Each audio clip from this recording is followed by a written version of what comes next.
So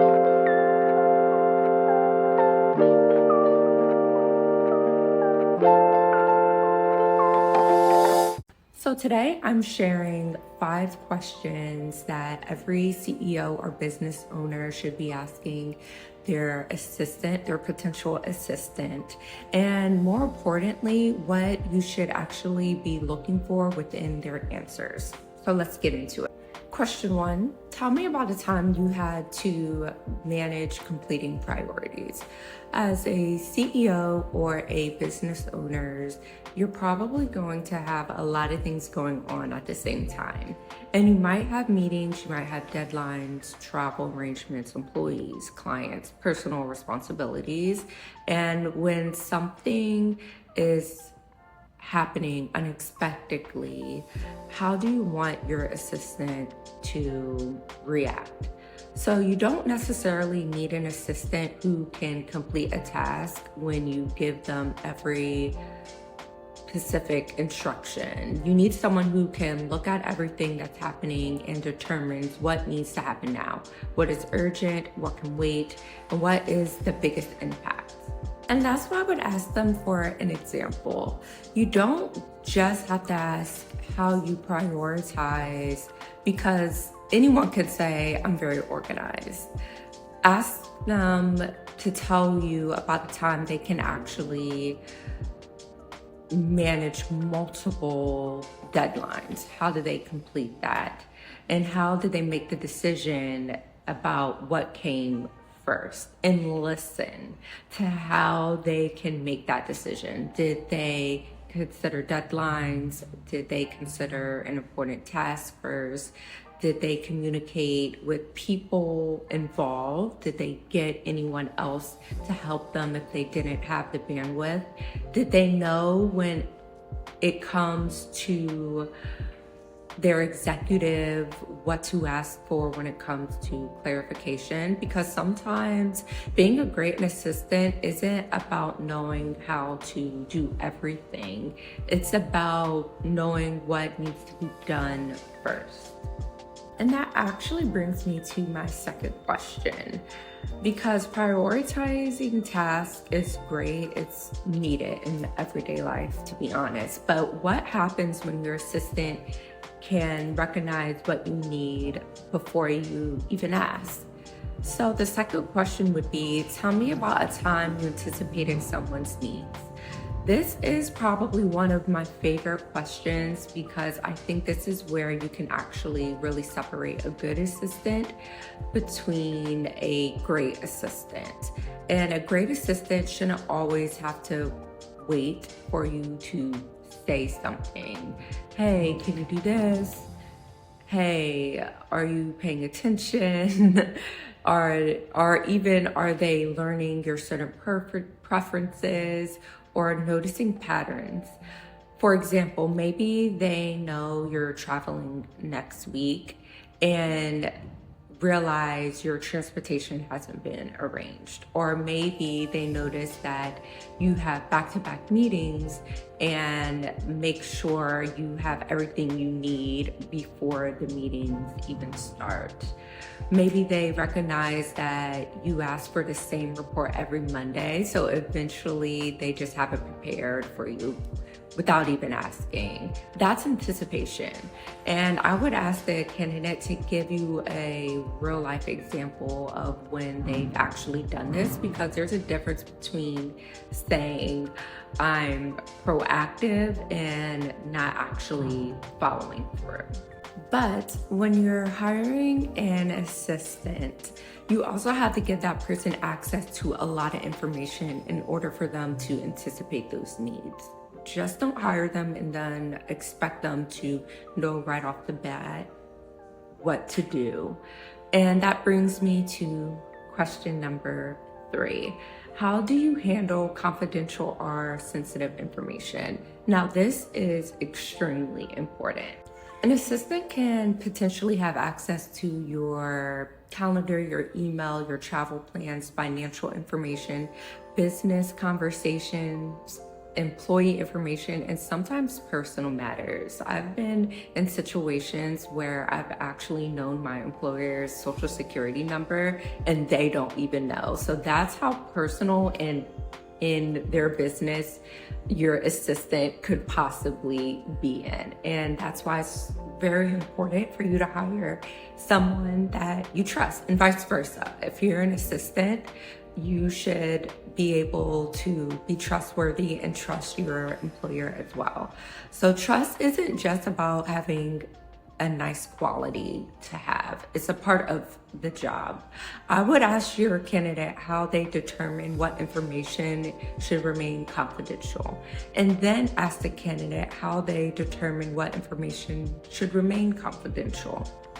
For example, if you saw a confidential agreement or information in an email or overheard sensitive conversations about an employee, how would you handle that? What you're looking for here isn't judgment or discretion. What you're looking for is how they understand the information that is being told to them or what they overheard. That being said, do they understand that just because they have access to information doesn't mean they're entitled to share it? Do they understand personal boundaries? Do they understand the importance of protecting the person and business they're supporting? Because an assistant, well, better yet said, being an assistant, sometimes you're going to know things that other people in the company don't. And you need someone who understands the responsibilities that comes with that access. Now, obviously, not every assistant is going to know what to do. And honestly, you're not going to want someone who's going to pretend that they do, which is why my fourth question is, how do you communicate when you don't know how to do something? This question is extremely important, and I personally love getting asked this question because this question tells me a lot about how someone problem solves. Because you're going to give your assistant something they've never done before at some point. And maybe it's a new software, maybe it's something that they're unfamiliar with, maybe it's something outside of the previous experience. Who knows? You never know. The day is always changing when you're an assistant. So what you'll want to know is, do you know what to do when you don't know what to do? Number one question, honestly, you should be asking. Do you immediately say, I don't know? Do you wait for someone else to solve it? Or do you say, I've never done this before, honestly, but here's how I would figure it out? That answer is what you should be looking for because it will happen. You want someone who knows how to research, how to ask thoughtful questions, and use available resources and come back with solutions. Because there's a huge difference between, I don't know how to do that, and I haven't done that before, but let me figure it out and find the best way to approach it. And as a business owner, you want that second person. You don't need someone who knows everything. You need someone who knows how to figure things out. And finally, one of the questions I think you can tell most about someone's character is, how do you handle a mistake?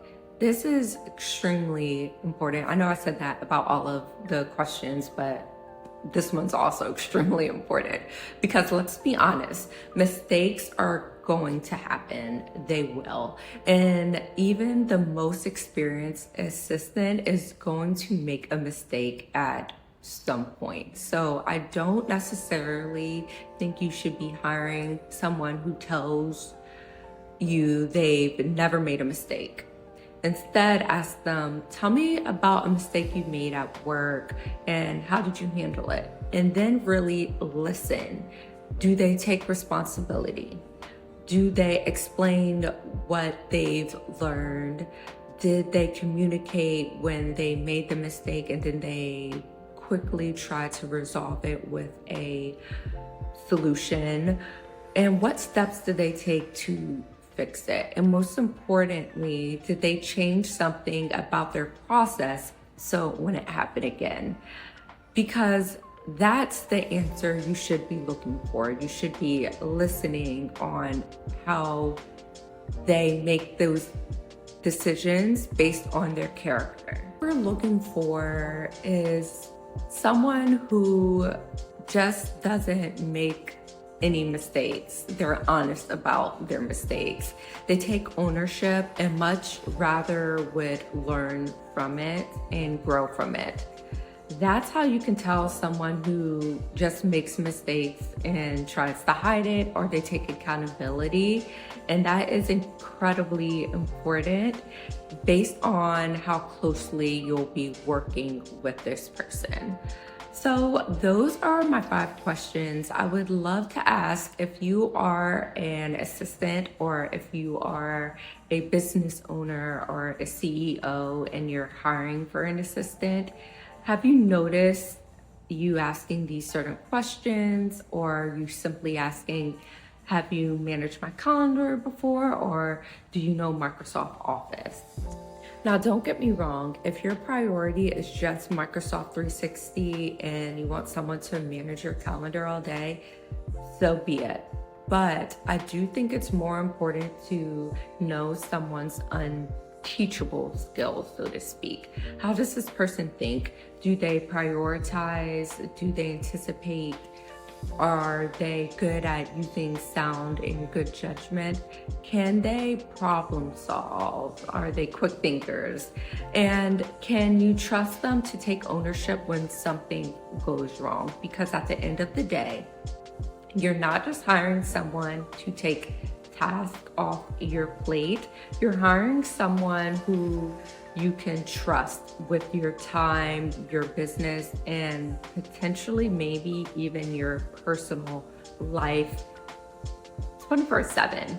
And I don't just think it's about hiring an assistant. You're looking for someone to truly be your right hand and business partner at the end of the day, willing and hopefully if you find a good match. But pay attention to how they think with their answers and if they're honest. I believe the best assistants are your honest assistants, and they're going to tell the truth and keep it real, so to speak. And if you have any other questions about this video, please let me know. That's my conclusion for today. I am still new to YouTube here, so you know what I'm gonna ask if you're new. Please hit that like, subscribe, or share button. I have new topics, so many other things coming up to mind that I would love to share with you all. So thanks again, and see you next time.